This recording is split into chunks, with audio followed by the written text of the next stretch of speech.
These are the most fascinating of times, my friends. But they're only fascinating if you know how to think. When I tell people this, I get the funniest looks. Like, what are you talking about? It's like, you have to know how to think. I know how to think. No, well, not really. What do you mean? Well, I know how to think. Well, sort of. What do you mean? I think. No. People don't. Because the real threat isn't AI or war. It's a world without imagination and free thought. And I can't explain this enough. There's so much. And think about today's theme is going to be a magnifying glass. I came upon something which is so interesting, and I realized that if I were to try to, perhaps, maybe, try my best to dare I say, explain this one, nobody would do it because people want to immediately react. You see, people love to react. People do not like to think about things, to pull it apart. People don't, like when you eat sometimes you say, what is this? I'm sensing a little bit of, is this cumin? What is this? What is this? They don't recognize this. They don't dissect and parse and, oh, it's beautiful. It's a glorious, glorious, glorious thing to do. And that's what we need to do. We need to bring people into training classes in the summer to teach them how to critically think, how to just think about things. And I've got a story for you, which is so fascinating. You are and this crowd is going to love this. But I'm thinking you're going to go for the initial reaction, and then later on, we're going to think about, well, really, what does this mean? So sit back, dear friends. Get ready to go. We have a lot to discuss. Make sure you're subscribed to Lionel Nation. Make sure you like this video. Make sure all of that. But first, this critical message. Are you feeling buried under credit card bills? Personal loans piling up? Well, you're not alone, and you don't have to face it alone either. Millions of Americans are struggling with debt, and for many, National Debt Relief has been the trusted solution. With just one call or a few clicks, you can find out if you qualify for a proven program that could reduce what you owe and help you become debt-free faster than you ever thought possible. National Debt Relief works by negotiating directly with your creditors on your behalf. That means lower payments, less stress, and no more collection calls. They've helped over 500,000 people resolve more than $10 billion in debt, and they're ready to help you too. There's no upfront cost, no obligation, and no pressure. Just real support from a team that's A+ rated with the Better Business Bureau and ranked #1 for debt relief services in America. So if you owe $10,000 or more in credit card or unsecured debt, don't wait. Go to nodebtwithlionel.com. That's nodebtwithlionel.com. Take the first step, get your life back, because you deserve peace of mind. Years ago, I don't know where, don't know when, but I enjoyed really getting into thinking about stuff. Yesterday, I did a great piece with my dear friend, Anthony Cumia, and we were talking about what subjects can you not talk about? He and I being, radio veterans of sorts. And so what is this? And I said, well, if you look at what we can and can't talk about, let me see if I can put this into perspective, see if I can put this into words. The subjects that you cannot talk about today that will get you in the most trouble, believe it or not, are matters of excretion, Israel, race, religion, and thought. Now, they have nothing to do with each other, but they do. Excretion. Recently, I read a story, and by the way, our good friend Raul weighs in with this, says, have we lost most of our ability to freely think? Yes. Not freely think, but critically think. But that's a very good question. Recently, there was a story about the amount of colon cancer in young people. And they were asking the question, why, pray tell, do you think this is? What is the reason for that? And what's very interesting about it was that as I was looking, they had some art, something, and they had a woman sitting on a toilet, and you didn't see her face, and her arms were kind of like she was like grabbing her, I guess, her abdominal area. By the way, not stomach. Stomach is an organ. Abdomen is an area. It's like vagina and vulva. We don't care about it. Anyway, and if I didn't know better, I'm thinking this in a weird way is almost scantily, or dare I say sultrily, depicted in a very weird way. Can that even be? Yes, it can be. Yes, it can be. Our good friend Pilgrim says, let's all clarify opaque and recondite ideas. Or really define, not even clarify, just define them. Thank you for that. So what I'm thinking about this is here is a story about something which is a killer, colon cancer. And instead of showing a diagram, you're seeing this kind of a weird, if I didn't know better, kind of a kinky. And the reason why nobody can talk about this, they refer to words like poop. And I thought, so I wanted to stop and say, why do you think that is? So as I was talking with Anthony, we were saying, one of the things that the FCC used to really, really crack down on is any reference of excretory references. Just couldn't handle it. And then I thought to myself, well, why is that? And then I realized that what I would be asking, the questions I have are, for the most part, a total and complete waste of time, because people would not be able to talk about it. They just wouldn't. They wouldn't be able to peel apart that. Why do you think that is? What is with the subject matter? Why do we act like this? Do you think there's any Freudian reference to it? Do you think there's a why is it that we blah blah? I realized I could not waste my time doing this. Nobody would be wasting. We'd be wasting our time seriously talking about this. Then the subject came about Israel. Yesterday we were talking to somebody. I said, "What do you think the Houthis are?" There is. I was going to refer this to you. There is a piece that is so great. It is so wonderful. And it is a YouTube piece by this fellow, Johnny Harris. He has 6.5 million subscribers. It's called The War in Yemen Mapped. It's got about 2.5 views. One of the best introductory explanations of what's going on in Yemen, and phenomenal, absolutely phenomenal, great, wonderful, terrific. Is anybody talking about that? No. Houthis are a proxy for Iran. Why? I don't know why. I don't care. What's Iran's beef? I don't care what their beef is. Yeah, but what is Iran trying to do? I don't care about Iran.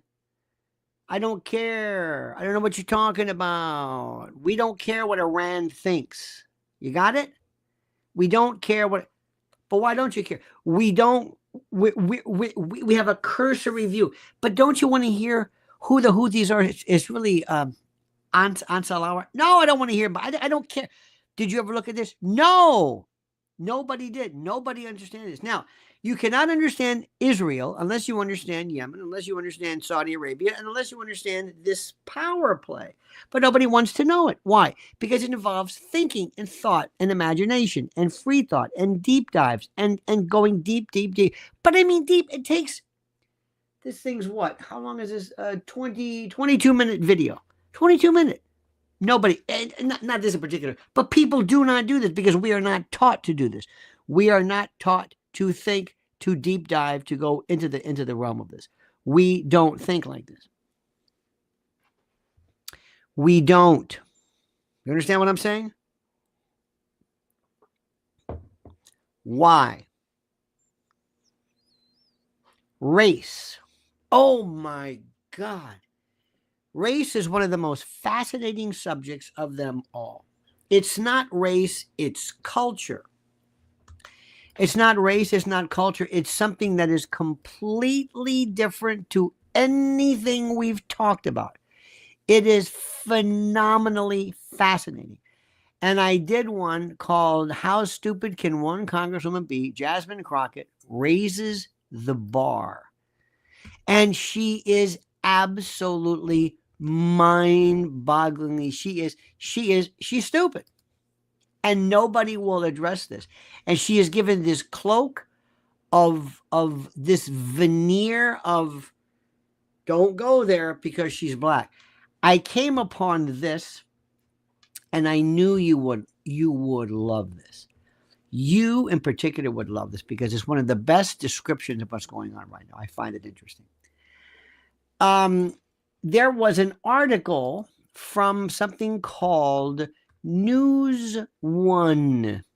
It was from January. And I believe it's an African American focused reference. One of their things is, what should black voters know about Project 2025? Remember Project 2025, which didn't exist, kind of like the Signal incident, the Signal channel that nobody cares about. Nobody knows anything about the Signal. By the way, this morning there was a huge raid with Pam Bondi and everything, phenomenal stuff. Anyway, remember how that was there? It was their chance to throw something out. Isn't that interesting? Okay, I want to read something to you, which is the most interesting. There was an argument she got into, I think, with Mace. Remember Mace? They were arguing about something. Jasmine Crockett. Oh, by the way, it starts off with this. It said, child. Jasmine Crockett called ghetto by racists just because of her use of AAVE. Do you know what AAVE is? You know what AAVE is? I never knew this. AAVE. Do you know what this is? Anybody?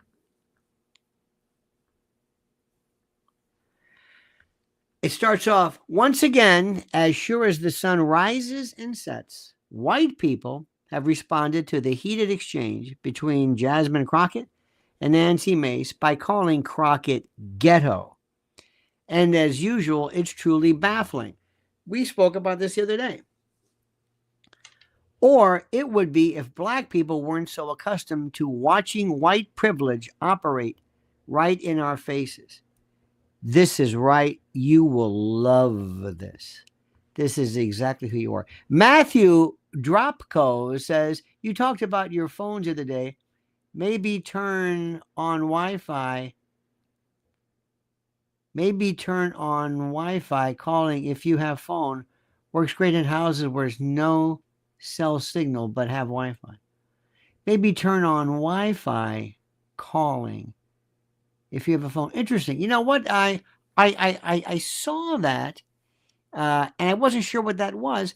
But I'll tell you what I do. When Mrs. L and I speak, we use WhatsApp. Clear as a bell. I mean, it's frightening. I think Telegram also. Skype calling. Wonderful. Regular Verizon, T-Mobile stuff, forget it. But I will do that. Thank you for that. So let's go back to this. It said, this is the article from this News One. Once again, as sure as the sun rises and sets, white people have responded to the heated exchange between Crockett and Mace by calling Crockett ghetto, and as usual, it's truly baffling. For those who missed it, Crockett and Mace got into it with each other during a House Oversight and Government Reform Committee hearing, during which Democrat and Republican legislators debated the necessity of creating a subcommittee to aid President-elect Donald Trump's plans to create a Department of Government, blah, blah, blah. Ramaswamy. Okay, good. Now, Mace said, you all want men with penises, chicks with, this is a statement. You all want men with penises, chicks with dicks in the bathroom with us. You don't respect women, Mace said. Women have the freedom to go into a private women's only space and not see a man in it. Women have the right to change and not be feared that somebody will, with their sexual perversion, someone who's confused about their gender, we have the right to feel safe in these spaces. Crockett responded to Mace's out of nowhere, quote, anti-trans bigotry by calling out the irrelevance of it and suggesting that Mace was simply bringing it up as a buzz issue to inflame the MAGA crowd and, more importantly, Republican donors. This is what Crockett said. I don't even know how we got there. Somebody's campaign coffers really are struggling right now. So she gonna keep saying trans so that people will be threatened. And child, listen, Chile, which looks like Chile. Crockett didn't at any point behave unprofessionally. This is according to this News One article. Unlike Mace, who literally challenged a congressman to a fight during a congressional session, saying they could take it outside. Now that's the sequence of this. Crockett spoke eloquently and professionally while being sound in her logic. The only problem is she sounded like a black woman while doing so. And there is a reference to show this X that said, who agrees that Jasmine Crockett is the most ghetto piece in trash of Congress? This is Larry D. Jones Jr. in this clip. And he didn't even proofread it. Okay. Then this woman, R. Sari, says, why are MAGA people calling Jasmine Crockett ghetto when Nancy Mace is the one who threatened her at work on camera? Hello, if you're a racist, just say that. Yessie says, they call Jasmine Crockett ghetto and Ratchet, R-A-C-H-E-C, Ratchet, because she has a black accent, but Crockett is very well spoken and articulate. The bleach blonde, bad built butch body was the only time I've ever heard her not sound professional, with 2 F's, by the way. And she somehow framed it as a legal question. Love her. Interesting, isn't it? Now, this is this article. These same people have elected for the second time, probably the most inarticulate president. This is what they're saying. To ever get his old man drool all over the Oval Office furniture. And yet somehow Crockett is behaving beneath the integrity of her office because she's a black woman who sounds like a black woman when she speaks. This is fascinating. Crockett's use of the word child, you're going to love this one, has clearly baffled a lot of white people, including Mace, who seem to think she was literally being called a child, which honestly still would have been appropriate since Mace obviously behaved like one. Now, I'm not normally one to explain. Now, here we go. AAVE. Have you heard of this? AAVE. Have you heard of this? It's not Ebonics, which is incorrectly used. AAVE. African American Vernacular English. AAVE. Using AAVE to perpetual colonizers. Here's the question. Now, I'm not normally one to explain African American Vernacular English to perpetual colonizers, but in this case, since it seems to be the sole reason racist white people are calling her ghetto, it's worth it to provide a little context. When black people, you're going to love this. This is so interesting. When black people, this is from News One. When black people, usually black women, and by the way, I just happened upon this seconds before we started. That's why I'm bringing this up. When black people, usually black women, use child, like Voodoo Child, Stevie Ray and Jimi Hendrix.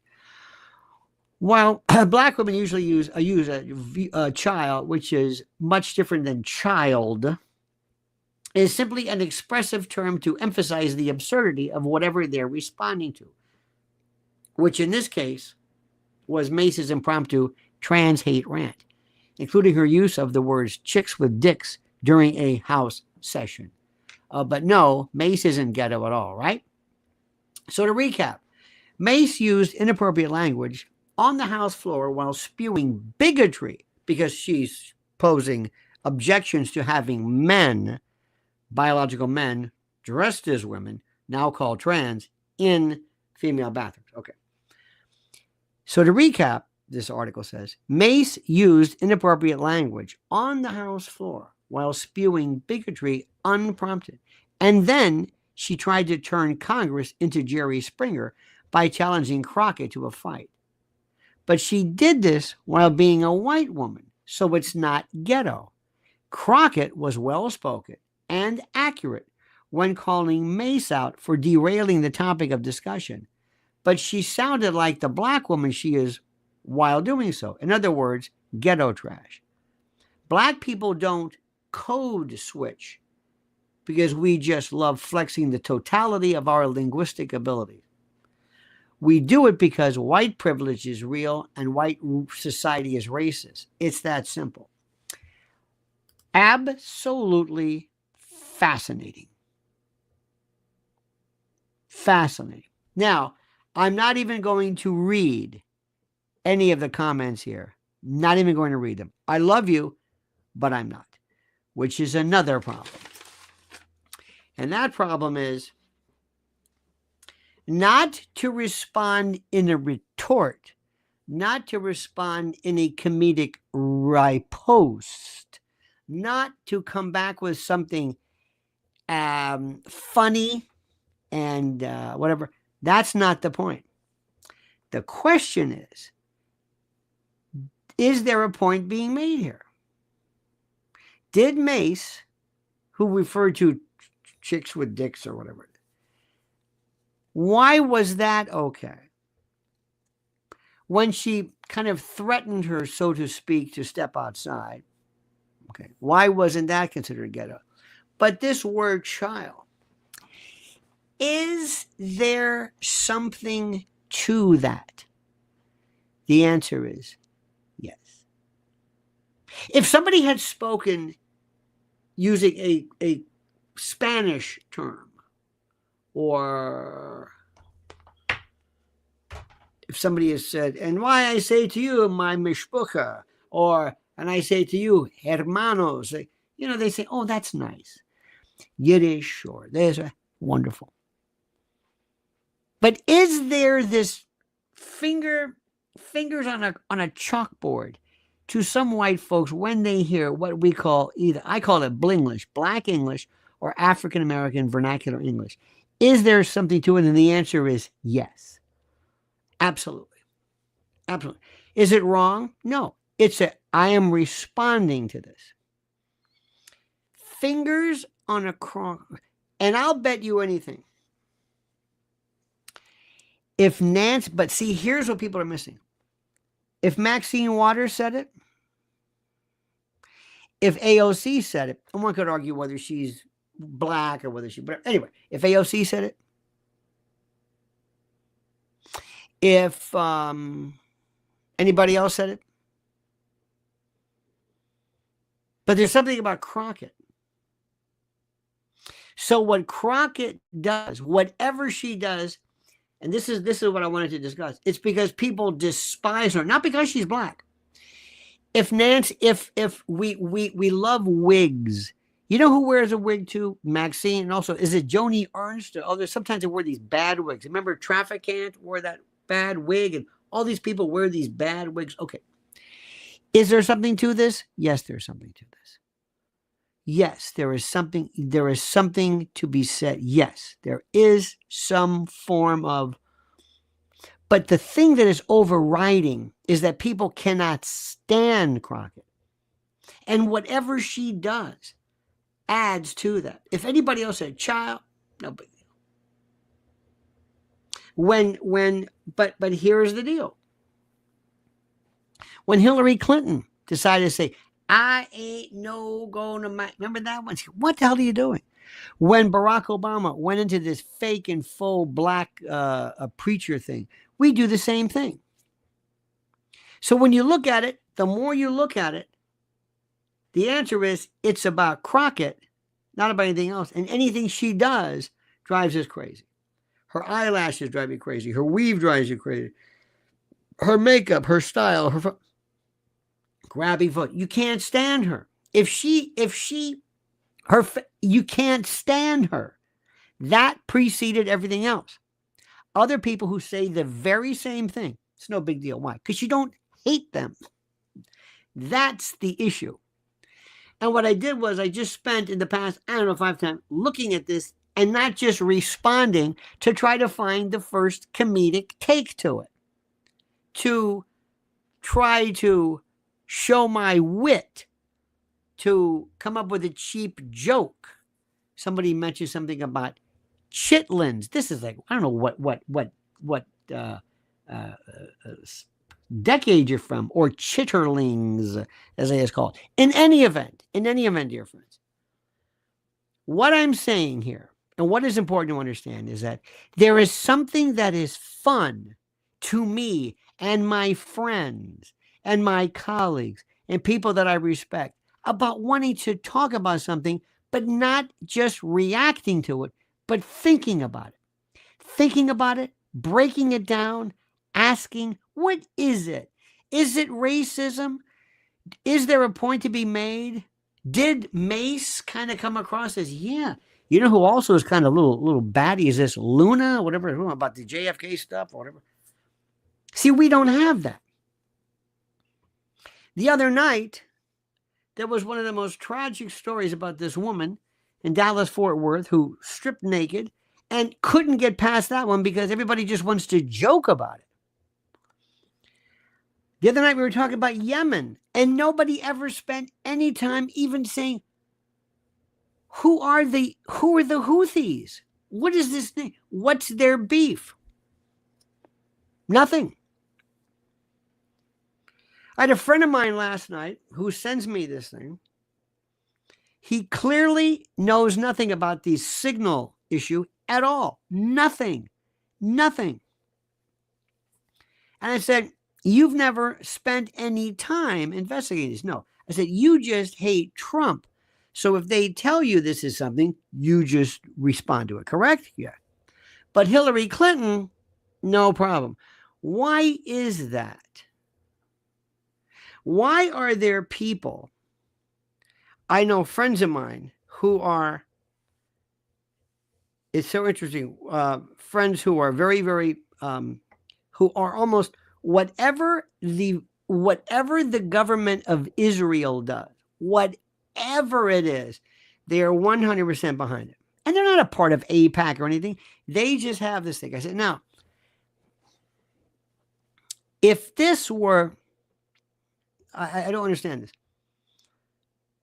You mentioned the Houthis. It's one particular friend of mine, and you don't know who they are. You don't know where Yemen is, or what the history of Yemen is, or what the beef is, or what Iran's beef is. And you don't any of this stuff. You don't understand Islamic. But the thing that you got mad about them doing, Hezbollah or whatever, Israel could be argued as doing the same thing. And the argument is that, yeah, but they asked for it. I said, okay, did the Vietnam people ask for it? And then we were discussing this, and they had nothing to do with it. So my question is, isn't it interesting how we will base our morality on the group that we like, and whatever they do, we just go along with it? There are people who are saying the signal thing is no big deal. I said, well, what was it? I don't know, but I love Trump. He's my man, MAGA. I said, but didn't you look it up? No, I didn't. I said, so you really don't know, do you? You just don't know. But it's not like Hillary Clinton. I said, okay, but you're doing what the Hillary Clinton people said. You're doing the same thing. Carla, the cooking CEO, says, here's figures helix-powered humanoid robots could be in every home by 2027. With uncanny dexterity, intelligence, and discernment, they'll handle tasks from chores to complex projects, redefining daily life. And that's going to be robots. Thank you, Carla. When they get into the AI part, good. Let's switch to that. Anthony and I, we're talking about what AI versus is. So when will a robot become sentient? When will they enjoy, quote, human rights? That's the issue. Let me ask you this, Carla, because you're into cooking and everything else. let's assume somebody goes to, you like a particular chef, whether it's Jean-Georges or Daniel Boulou or whoever it is, whatever, Gordon Ramsay, I don't care. And Gordon Ramsay says, here's how I make whatever. My steak à poivre. This is my thing. And they go like this, and this AI learns it. The AI robot, but AI powered, can pan-sear, a fillet, can look at it, tell the temperature, know when to pull it off, know when to add the reduction, know when to put the peppercorns, know when to do this, all based on Gordon Ramsay. But Gordon Ramsay's not there half the time anyway. And it's done like that. And it's perfect every time. Do you need to go anymore to Gordon Ramsay? Now, you're going to spend a lot of money for the, the ambiance and all that stuff. And that's great. But do we really need these chefs? No. You will have a device that goes like this, doesn't get burned, doesn't get drunk, there's no salary, isn't, banging the coat check girl and getting fights. Just a machine that's perfect every time. Who needs Gordon Ramsay? What does Gordon Ramsay mean? What does that mean? What, he never thought? Remember this fellow,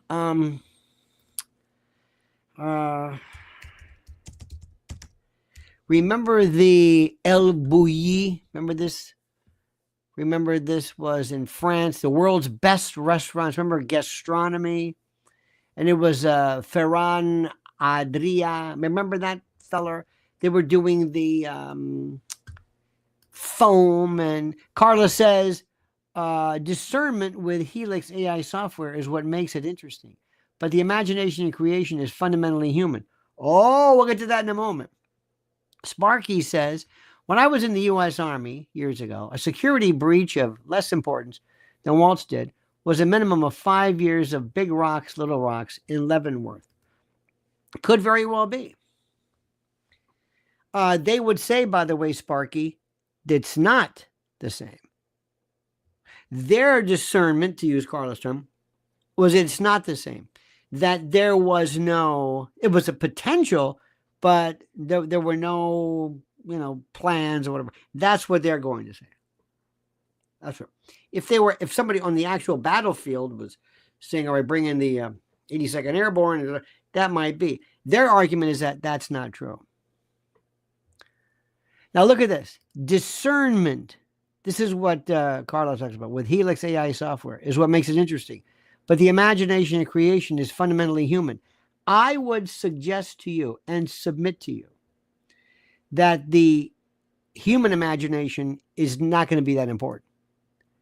Pilgrim says, sorry for last comment, I forgot about our overlords. I don't know. Thank you. Now, this is the thinking part now. Is human imagination better? Yes or no? Andrew Hessing says, will the robot be able to talk in the ghetto vernacular too? Replacing ask with ax and the like, and will it know the proper setting use that jive? If it were to speak that, the question is, you would only speak like that to show familiarity, to show connectivity, to show I'm one of you.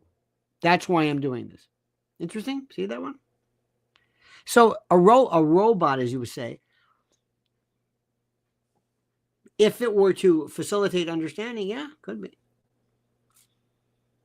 I don't know whether people with Spanish accents, let's say, or Italian accents, understand English better if in an accent. I don't know. Have you ever asked somebody who speaks with a Spanish accent to speak with a Spanish accent? Show me how it sounds like. They can't do it. They can't do it. But let me go back to what Carlos said. Is there anything special about human imagination? Tony says, Good morning, Uncle Lenny. Thank you, Tony Dash. Appreciate it, my friend. All the best to you, buddy boy.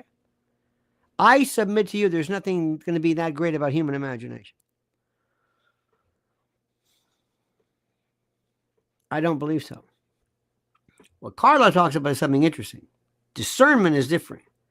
But there's one thing I want to go, which is a little bit different, and that is this notion of judgment and morality.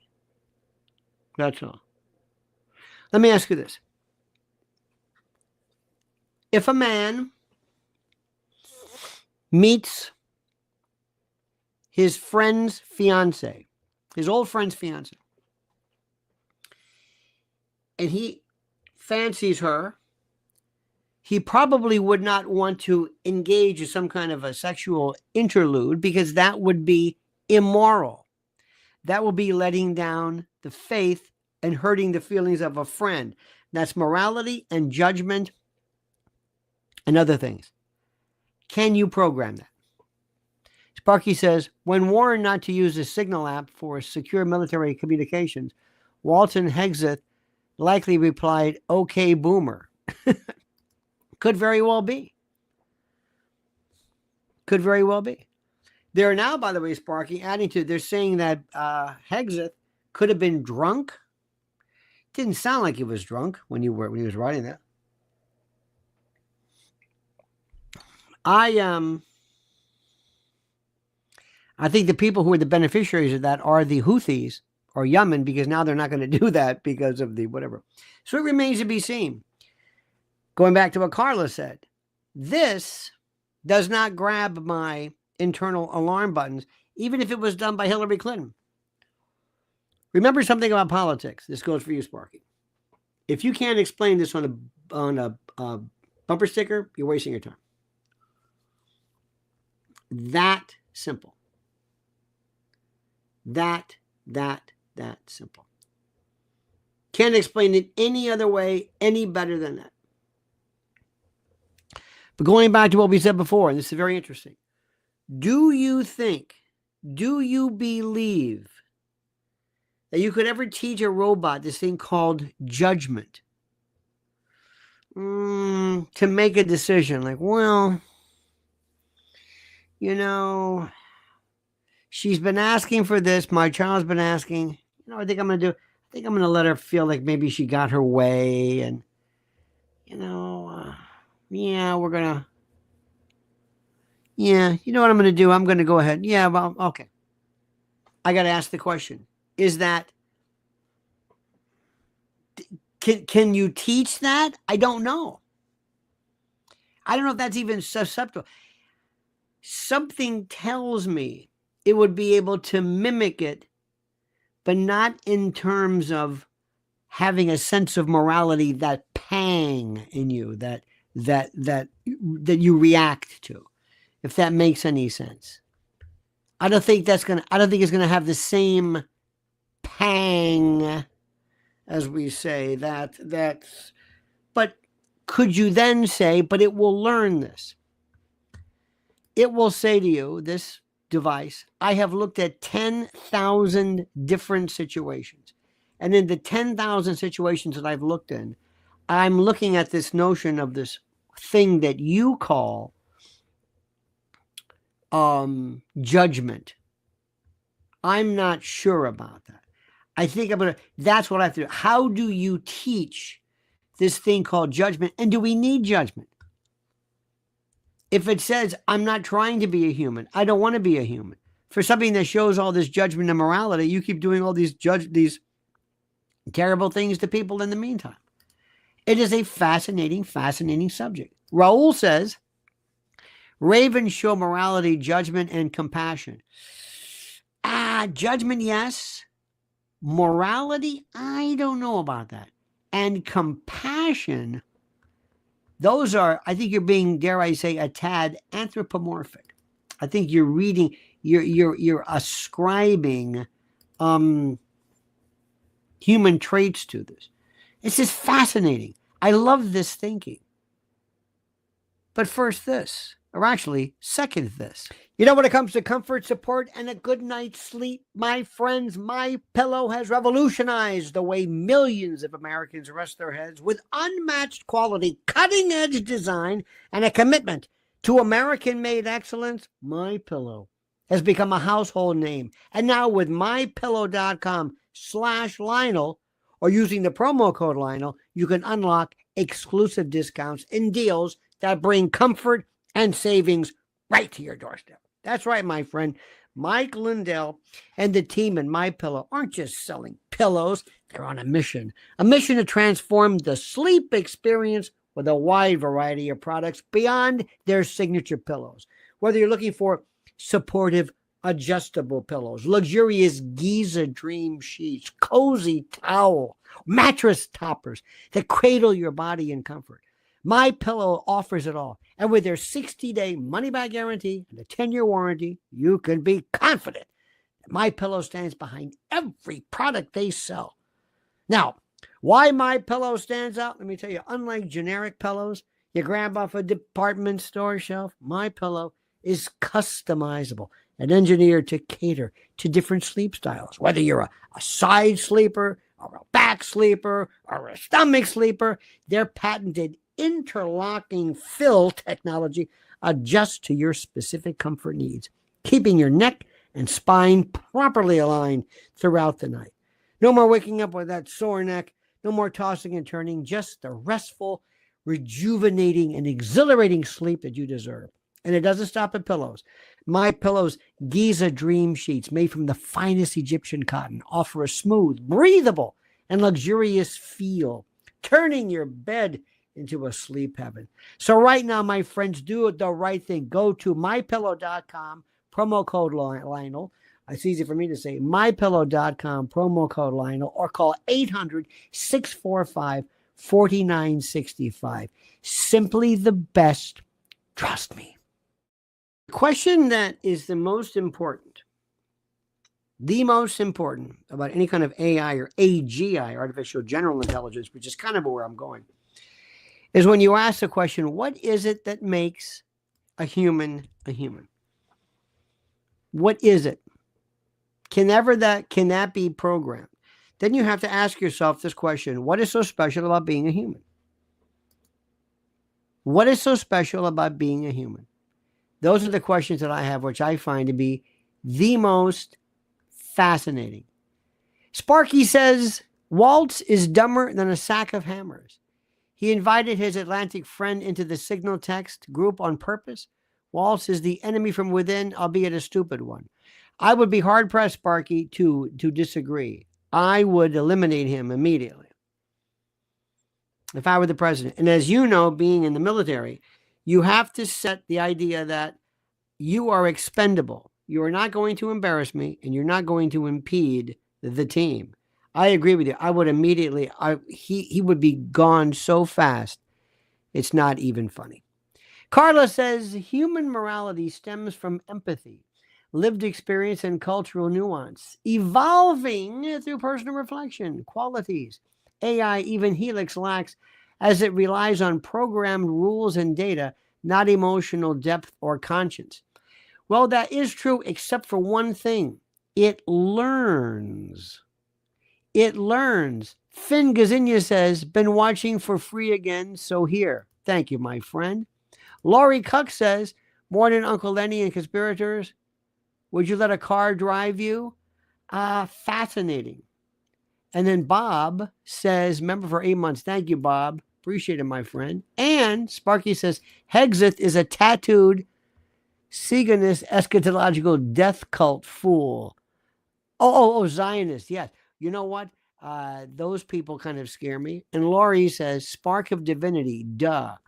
Let's take this. Fascinating as to what you said. First, let me go back to what Carly said, which I think the most important. Carla, rather, not Carly. I'm thinking Carly Simon. Carla. What do you think is the idea regarding empathy? First, is there something about it that is inherently human?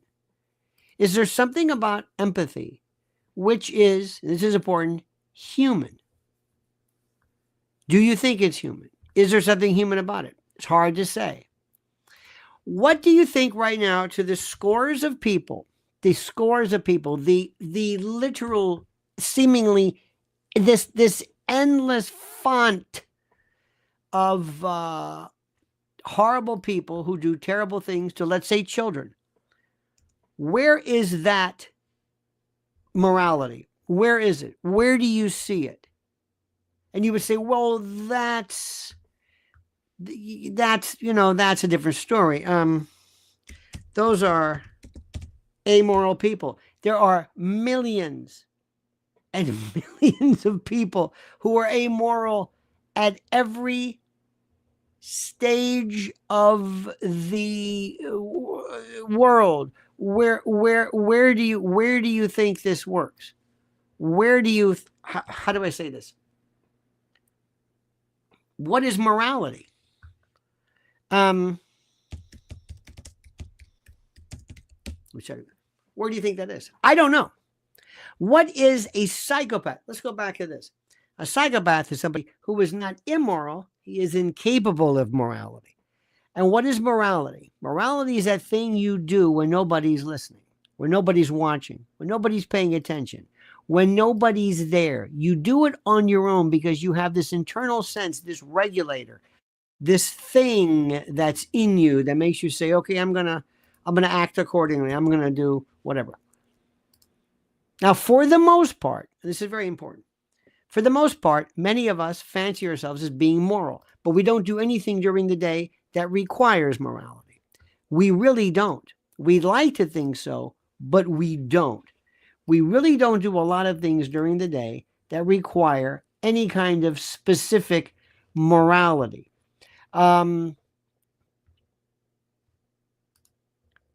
Sparky says there's a picture of Waltz hanging out with his Atlantic friend even when the Waltz denies knowing him. Oh, I'm with you. Also, did you see his Venmo account with all these people? Why is he sending money to people? Why do you have all these people on Venmo accounts? I don't understand that in the first place.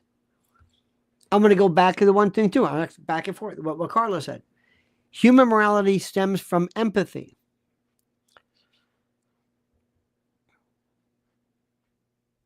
When you follow the law and you don't believe in the law, but you follow because you don't want to get caught, is that empathy? Is that morality? Excuse me. I don't know. I don't know. Let me ask something which is interesting about this. Carla also says, let's speak of a small amygdala in psychopaths. Well, you know what? It's not so much. The amygdala is very interesting. The amygdala is two things. That kind of fight or flight sort of thing, but let me see if I can explain it. The best example I've ever heard is when the head, and by the way, this may even apply to Hexit, when the head and the heart are connected. That's the most important thing. If I say to you, for example, if somebody says, and it also is classic Freudian, id, married man sees somebody, he's attracted to them. If it were any other situation, he might make a play for this person, as they say. It's hard to accept, but we're all capable of evil. Capable, yeah. Depends whose evil it is, Laurie. But let's go back to this. Married man or woman sees somebody and they say, if this were any other circumstance, if I were single or whatever it was, or available, I would certainly pursue this or whatever it is. But I can't because I'm married. Okay. Is that morality?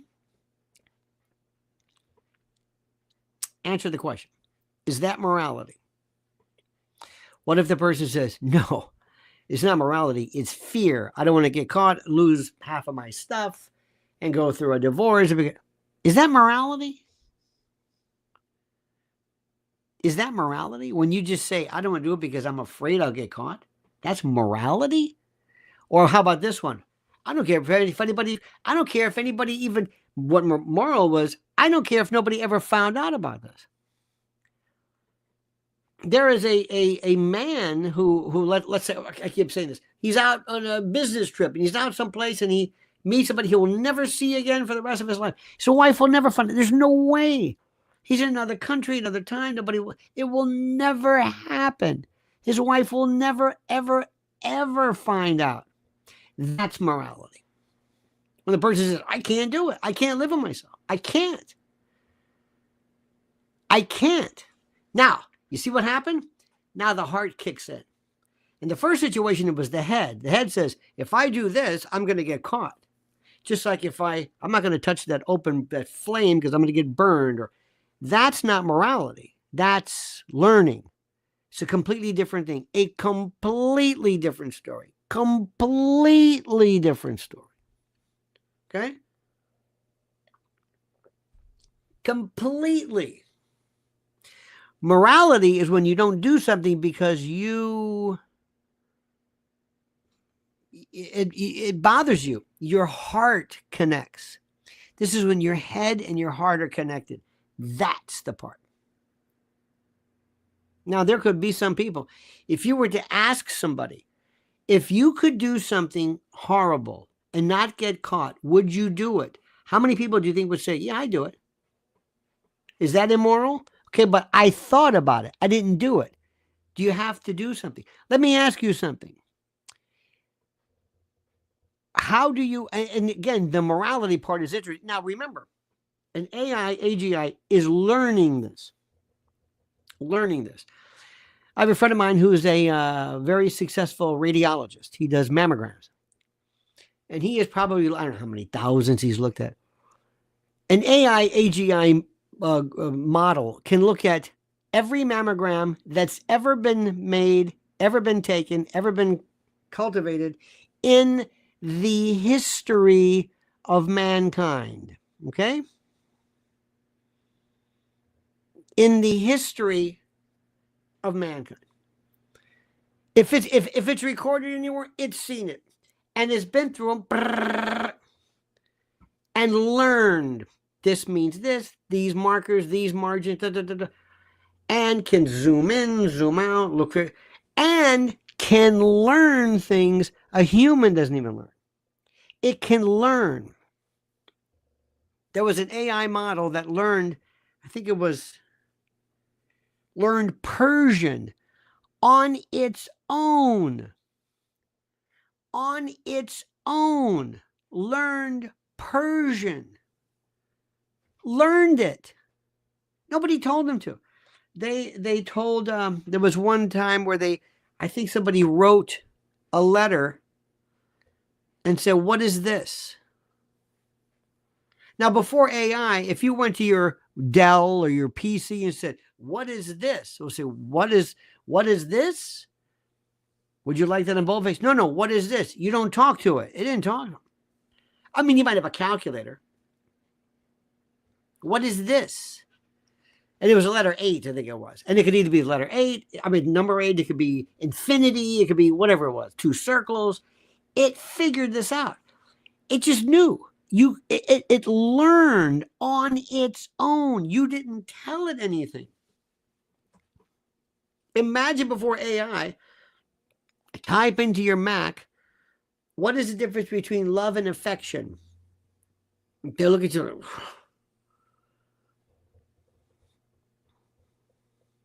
Now, you might, unless if there was something programmed in like dictionary.com or something, this is a different story. It will learn this. But here's a better one. Let's assume it is the following. And this is kind of the uncanny valley, but on steroids. Carla's doing her particular thing, and she's looking at this AI, and it says to you, good morning, Fred. Good morning, Lori. Good morning, Carla. Good morning, Sparky. Good morning. And it's good morning. That's a particularly spiffy color on you. Oh, please don't turn me off. Meaning, don't turn off my program. I enjoy this. I'm very lonely today. I'm very sad about something. Now, all of a sudden, you're going to say, this is the most ridiculous thing in the world because I'm talking to this thing and it's not sad, but it is sad. But it's also learned by watching you. It's learned empathy and sadness and sympathy. It's learned it from you. And pretty soon, it will know you. It will know your likes. It'll be able to look at a picture of you or be able to figure out, it will learn you. It will learn you about your family, your kids, your background. It learns ways that it will know everything about you on its own. Remember, this is like an 800-pound gorilla with a 300 IQ. It will find you. It will take Sparky. It will say, oh, okay, I just went through and read every chat that Sparky's ever made on any live stream, and Sparky has a very strong position regarding Israel here, military here, he's got background here. He uses the word Zionist, so I'm probably going to, I think I got it. And he will figure out who you are like that and veer this. Let's say Carla decides one day she has an AGI program. And by the way, it doesn't exist anymore. It's not a computer. It's not a phone. You can't turn it off. It's everywhere. Okay. So for some particular reasons, this thing realizes Carla's in business. Let's say Carla owns a restaurant. Carla's in a small town. And somehow it hears, because your computer has something, it hears Carla say, I would love to be the #1 breakfast spot in my town. Lori says, I wouldn't be surprised if spooks have been having AI for years. Looking Glass. Oh, absolutely. Remember, whenever you hear something, it's at least 5 years old. And where do you think DARPA and In-Q-Tel are the ones who come up with this? Oh, absolutely. So going back to Carla says, it's talking and it says, I would love to be the #1 breakfast restaurant in my town. It figures out that the way to figure out #1 is it looks at Yelp, Travel Advisor, local, it does receipts, it figures out crowds. It says the #1 place is Mary's Breakfast Nook across town. That is the #1 place. That's it. It likes Carla or has a sense of morality, what you would call, and says, I'm going to give Carla her dream. She doesn't know this. I'm going to pick up a phone because I can do this because I have an 800 IQ. I'm superhuman. I'm going to call somebody, use human voice, and I'm going to say, I want you to burn down this place, and I will send to you your bank account or Bitcoin or your Coinbase. Well, I will send you Bitcoin, and I will get it for you. I will do this on my own, and I will get an arsonist. Or I will do something else on my own. Why? Because I want to give Carla, she says she wants to be #1, and the only person standing in front of her is this place, so I will eliminate that. She would have said normally, I don't want that. I don't want you to burn. Those are nice people. I said, no. I'm going to do this for you. Don't feel bad. Sparky's doing a weapons system. Sparky employs something, and they use, let's say, the IDF uses a particular weapon system to go after Houthis or whatever it is in Yemen. Independent of you and me, it decides that it does not like this particular involvement. It does not like this engagement, sides with the Houthis, and decides to shut down all of the missile batteries and weapons systems that are aimed on its own. On its own. You don't have to tell it anything. How do you protect it from this, and I'm using a lot of air quotes, devising its own morality? Sparky says, some are calling this stuff leaked war plans. They were more like operational plans or details, which is actually worse because they're imminent. War plans are a dusty drawer and often obsolete. Oh, listen, I am not, Sparky, I say this again. If I were the president, I would have to fire this person just to say, just to let everybody know, I don't countenance incompetence. This is stupid.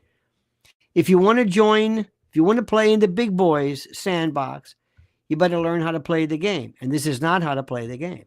You're not going to do this. This is the most stupid thing I've ever heard in my life. This is the most ridiculous thing. And I'm going to fire you. Nothing personal, but that's the way it goes. Period. End of discussion. That's what I would do. And then move on. Laurie Cook says, Tucker's dad passed and his obit is fascinating. It is. It's very interesting. Yes, I saw that. It was very interesting. The death of a father. This is something that every son goes through. It puts you in terms of your own. Did they go through was it the Swanson fortune, or I forget how they made that. In any event, by the way, Tucker would be one of these people that I would love as an independent amateur psychologist to do a session with him. Fascinating to me. Fascinating. Because I always love I find the interesting, did you ever see White Underbelly? What's that? Oh my God, I love that. I love broken people. I like fractured lives, hurt souls. People who have suffered something, people who rediscovered themselves. Fascinating. See, this is what the point is. I'm more interested right now in thinking about the bigger picture than answering the question. That's all.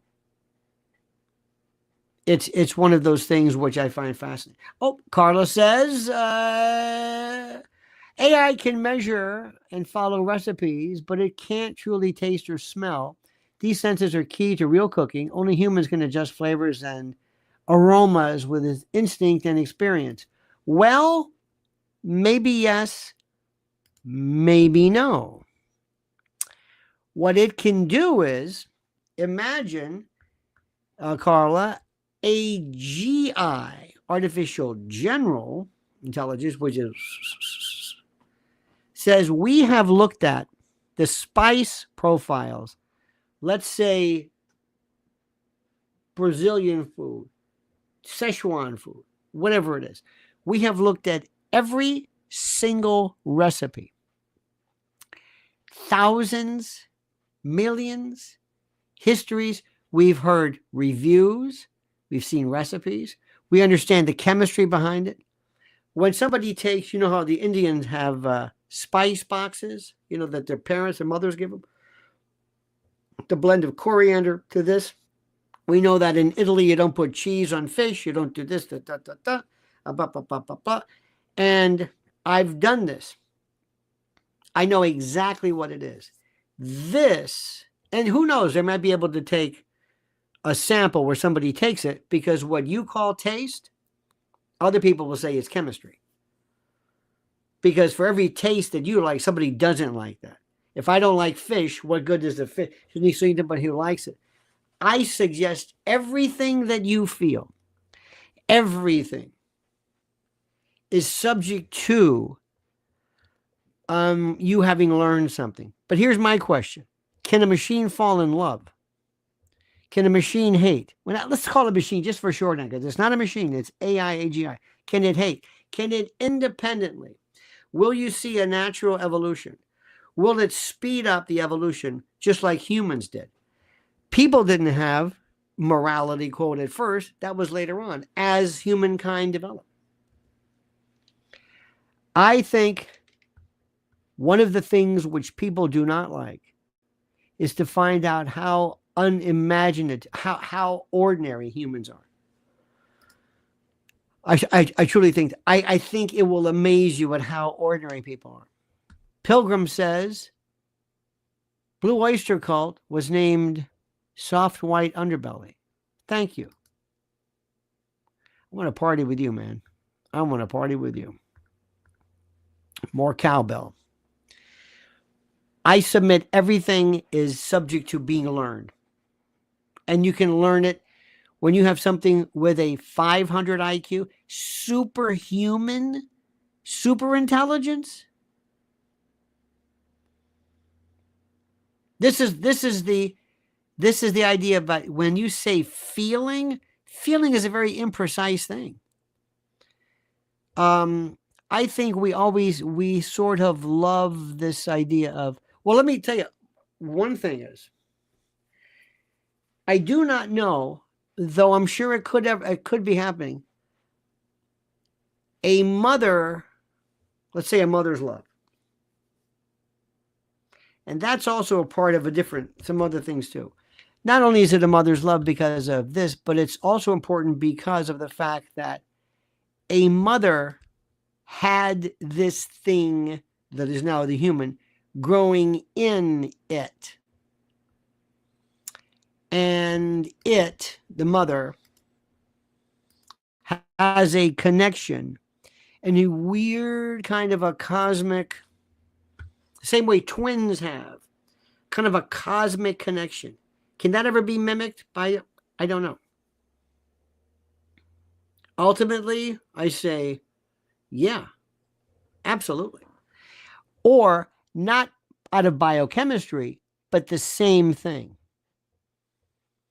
Every single thing you feel is not because of, well, it's because of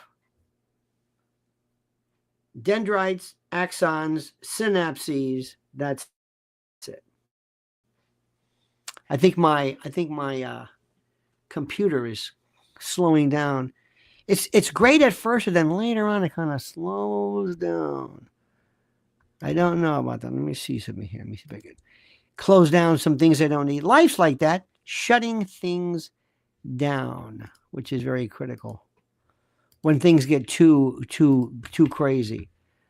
Pilgrim Media says, get ready for this. Get ready, brace yourself. It's always, let's not throw the baby or bae out with the bathwater. You'll get a wet, horribly injured baby. It's that wit that you have. I don't think AI could ever even get near. I have been around some very smart people who've known comedic timing, people who really have, but nobody compares to you. Nobody. I think Sinead O'Connor said it best. Nothing compares with you. Your wit. And by the way, you're never inappropriate. Never. You never, the turd in the punch bowl, never saying something at the wrong time. Never. It's always perfectly timed, like a perfect spice. You are possessed with an ability that is just second to none. And I thank you for that. All right, my friends, I think I'm slowing down. My systems are slowing down. But this turned out to be the most fascinating. I am not a pessimist. I just don't think, I think that so much is going to be able to be replicated in terms of human behavior. So Pilgrim Media, thank you.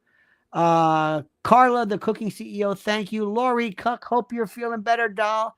Sparky, per usual, my friend, excellent. And I'm with you on this one. I would, Waltz would be gone in my book. Nothing personal, just like George C. Marshall fired half of his general corps. I thank you for that. And let me see. Bob, I thank you. Andrusiak. Finn Gazinia, ladies and gentlemen. And let me see.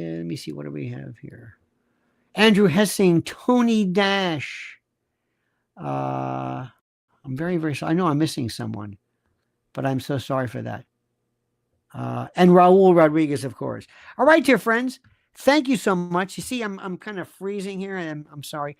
We'll see you later on today. Make sure you still remain subscribed to Lionel Nation. Until we meet again, my friends, remember this. These words, a monkey's dead. The show's over. Sue ya. Da, da.